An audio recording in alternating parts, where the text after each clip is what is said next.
여의도 저승사자라고 불리는 야, 이거 라임 믿을 수 있냐? 배드뱅크로 넘긴다는. 검찰이 바빠졌네요. 안녕하세요. 중앙일보 사회 1팀 강광우 기자입니다. 안녕하세요. 중앙일보 금융팀 정용환 기자입니다. 앞선 1회에서는 라임 사건의 출발점인 라임 부사장 이종필과 기업사냥꾼 김봉현에 대해서 알아봤습니다. 2회에서는 사건의 판을 키운 금융회사들의 이야기 그리고 정권 연루설을 이야기했죠. 오늘 세 번째 시간에는 금감원 조사와 검찰 수사 현황을 짚어보겠습니다. 금감원이 처음 문제를 감지한 건 지난해 6월입니다. 라임 운용의 불건전 영업행위 부조리가 금감원에 신고됐고 금감원은 작년 8월과 10월 두 차례에 걸쳐서 라임 운용 검사에 나섰어요. 그 검사가 끝날 무렵인 지난해 10월 초에 라임 운용은 환매 중단을 선언해버린 거고요. 작년 6월이면 벌써 지금으로부터 10개월 전이네요. 그동안 무슨 조치가 있었나요? 네, 사실 별다른 조치가 없었습니다. 그도 그럴 것이 지금까지 드러난 정황만 봤을 때 금감원이 라임 운용에 취할 수 있는 조치는 등록 취소뿐이거든요. 그런데 문제는 무턱대고 등록 취소해버리면 뒷수습이 안 된다는 겁니다. 문제가 된 라임 펀드는 너무 복잡하게 투자가 이루어져 있어서 이 회사의 사장인 원종준 대표조차 손도 못 댈 지경이라고 합니다. 도망간 이종필, 그리고 그 이종필의 오른팔인 김모 본부장, 이렇게 두 사람 정도가 그나마 이 펀드의 투자 내역을 좀 알고 있다고 해요. 이종필은 잠적했지만 김 본부장은 여전히 라임에 남아 있었기 때문에 금감원으로서 김 본부장에게 이 사태를 해결하게끔 하는 게 그나마 제일 좋은 방법이었던 거죠. 그럼 금감원은 뭘 했죠? 네, 물론 금감원도 바빴습니다. 입술이 부르트도록 밤낮 없이 일했다고 해요. 도대체 펀드의 손실이 얼마나 되는 거고 투자자들은 얼마를 건져갈 수 있는지 이런 문제들을 좀 파악하기 위해 동분서주했습니다. 예를 들면 3일 회계법인으로 하여금 라임 펀드의 실사를 맡겨서 이 자산에서 회수율이 얼마나 될 거냐라는 걸 알아보게 시켰고요. 물론 이 실사는 펀드의 판매사들이 라임을 통해서 3일 회계법인에 의뢰한 것인데 사실 금감원이 물밑에서 조금 더 주도적으로 이 이슈를 끌고 갔습니다. 왜냐하면 이 3일 회계법인 실사를 통해 회수율을 측정할 수 있어야 그 다음 후속 조치를 취할 수 있다고 판단했기 때문이죠. 또 TRS 계약으로 인한 일반 펀드 수익자들의 피해를 최소화하기 위해 한국투자증권, 신한금융투자, KB증권 같은 TRS 증권사들의 경영진들을 불러다 면담도 했습니다. 요지는 TRS 계약에 따른 우선순위 변제권을 조금 양보할 수 있겠냐는 거였어요. 확답을 받지 못했고요.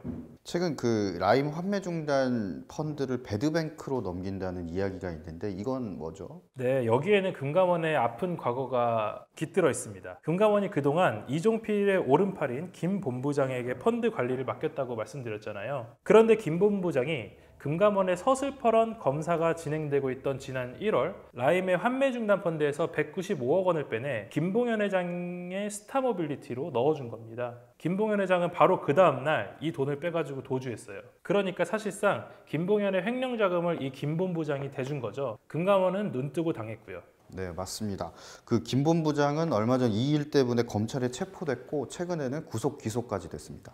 네, 그런데 금감원은 이 사실을 지난 3월이 돼서야 뒤늦게 알았어요. 그렇게 되고 나니까 이제 야, 이거 라임 믿을 수 있냐? 이런 정서가 금감원에 생겨버린 겁니다. 물론 라임으로부터 돈을 돌려받아야 되는 판매사들도 마찬가지고요.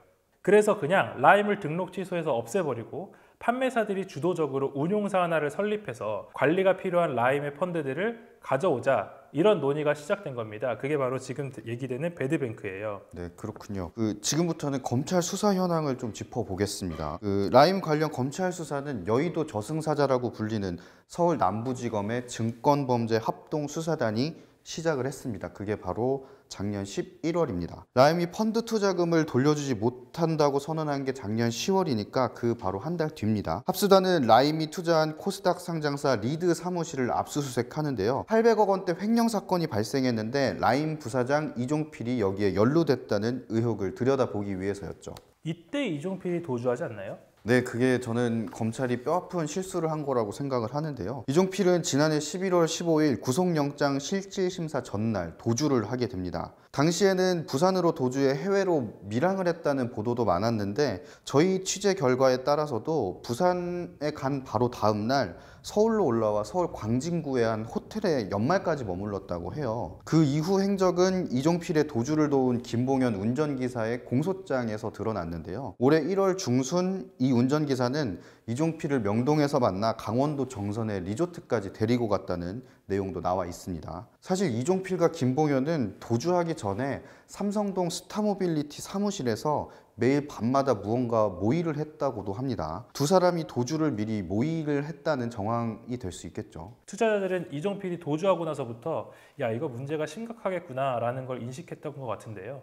네, 투자자들 역시 설마 했던 걸 이종필의 도주 이후에 확신을 하게 됩니다. 그래서 라임자산운용과 이 펀드를 판매했던 우리은행, 신한금융투자, 대신증권 등을 대상으로 투자자들의 고소 고발이 이어집니다. 사기 판매라는 걸 법적으로 인정을 받아야 그나마 손실을 보전할 수 있기 때문이죠. 그러면 그 뒤로부터 검찰 수사는 어떻게 진행이 되나요? 네, 추미애 장관이 취임한 이후에 검찰은 조직 개편을 하게 되는데요. 이때 합수단이 사라지고 남부지검 형사 6부가 이 사건을 맡게 됩니다. 중앙지검 등에서 검사를 파견받아서 팀을 재정비한 검찰은 지난 2월에는 라임과 신한금융투자, 대신증권, 우리은행 등을 압수수색했습니다. 3월과 4월에는 라임의 부실을 알고도 펀드를 판매한 증권사 임직원과 라임에 남아서 돈을 횡령하고 있었던 본부장을 구속하기도 합니다. 김봉현과 이종필의 도주를 도운 인물들도 이때 구속이 되고요. 김봉현의 친구이자 정권 연루설의 연결고리인 김 전 청와대 행정관도 구속시킵니다. 남부지검 외에도 중앙지검과 수원지검에서도 관련 수사를 하고 있는데요. 중앙지검에서는 김봉현 등 라임 피의자들에게 CB담보대출을 해준 상상인 그룹과 김봉현 관련 고소고발 사건을 수사 중입니다. 수원지검에서는 수원여객 탈취 사건과 관련해 남부경찰청에서 송치받은 사건을 수사 중입니다. 검찰이 바빠졌네요. 검찰 수사로 이제 범죄자들은 법에 따른 처벌을 받아야 될 것 같고요.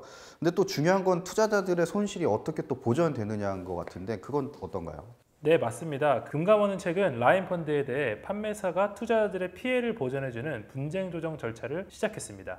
해당 펀드는 무역금융펀드인데요. 이 펀드는 수익률 조작, 사기 판매 등 정황이 꽤나 분명하기 때문에 분쟁 조정에 바로 들어갈 수 있게 됐습니다. 나머지 펀드들은 사기성이 그렇게까지 분명하게 밝혀지지 못했고 아직 펀드의 수익률이 확정된 것도 아니라서 조금 더 지켜본 뒤에 분쟁 조정에 들어가겠다는 입장입니다. 금감원의 대처가 못 믿어온 투자자들은 직접 검찰 고발로 그 사기성을 입증할 수도 있습니다. 이미 로펌을 고용해 검찰 고발에 나선 투자자들도 있습니다. 이들이 재판에서 사기성을 인정받는다면 배상에서 조금 더 유리한 고지에 오를 수는 있겠죠. 네, 지금까지 금감원 조사와 검찰 수사 현황을 짚어봤습니다. 사회에서는 왜 라임이라는 괴물이 탄생할 수 있었는지, 사실상 라임의 놀이터를 정부가 규제 완화를 통해 만들어준 건 아닌지 전문가와 함께 진단을 해보겠습니다.